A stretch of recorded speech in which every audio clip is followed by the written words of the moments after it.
नमस्कार दोस्तों, मेरे YouTube चैनल पर आपका स्वागत है। आपको पता है CBSE, RBSE और अदर स्टेट बोर्ड्स ने 10th और 12th की बोर्ड परीक्षाओं को रद्द कर दिया है। परीक्षाओं के रद्द होने से विद्यार्थियों के मन में अनेक सवाल उठते हैं। उनमें से सबसे पहला सवाल तो यही है कि इन परीक्षाओं की मार्किंग किस आधार पर की जाएगी, अर्थात 10th और 12th की मार्कशीट किस आधार पर बनाई जाएगी।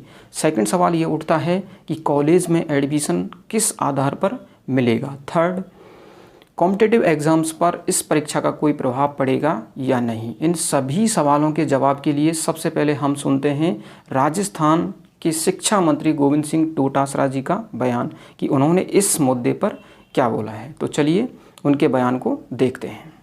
इसलिए 10वीं और 12वीं की जो एग्जाम्स कैंसिल की गई हैं उसके बारे में जल्दी हम मेथड तैयार करके और जो बच्चे पढ़े हैं उनका किस प्रकार से मार्किंग होगी 10वीं और 12वीं की वो तय करके यानी सर ये परीक्षाएं नहीं होंगी, ये कैंसिल का मतलब यही माना? कैंसिल का मतलब ये है कि परीक्षाएं नहीं होंगी, लेकिन जैसे CBSE ने ये कहा है कि अगर कोई बच्चे उससे हमारी मार्किंग से संतुष्ट नहीं होंगे तो फिर सामान्य स्थिति होने पर कोरोना खत्म होने के ऊपर उसके ऊपर विचार किया जा सकता है।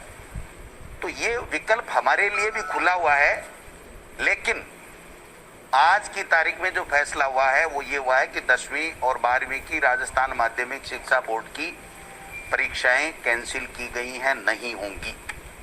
क्या पैटर्न कुछ डिसाइड, कुछ फॉर्मूले पे बात हुई है सर? क्या नहीं, वो फार्मूले पे यहाँ पे बात नहीं, वो एजुकेशन डिपार्टमेंट को तय करना है कि किस प्रकार से उन्होंने टेस्ट लिए हैं, हाफ ईयरली एग्जाम्स ली है, 10वीं के क्या मार्क्स हैं, 11वीं में उसकी क्या परफॉर्मेंस है, 12वीं में जो बच्चा पढ़ा है उसने किस प्रकार से पढ़ा है, कितना वर्कबुक में काम किया है, कितना उसने टेस्ट में लिखा है, कितना ऑनलाइन वो बिजी रहा है, किस प्रकार से रहा। तो वो सारी चीज़ें देख करके एक मेथड जल्दी हम लोग तय करेंगे जिससे बच्चे के भविष्य के साथ में कोई खिलवाड़ ना हो और वो पूरी तरीके से संतुष्ट रहे कि हाँ मैं इस कैटेगरी का था जितने नंबर मेरे आए।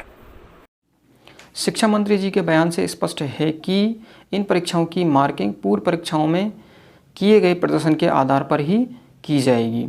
12वीं कक्षा की मार्किंग के लिए 10th क्लास का रिजल्ट, 11th क्लास का रिजल्ट और 12वीं कक्षा में बनाई गई वर्कबुक्स की परफॉर्मेंस बहुत मायने रखती है।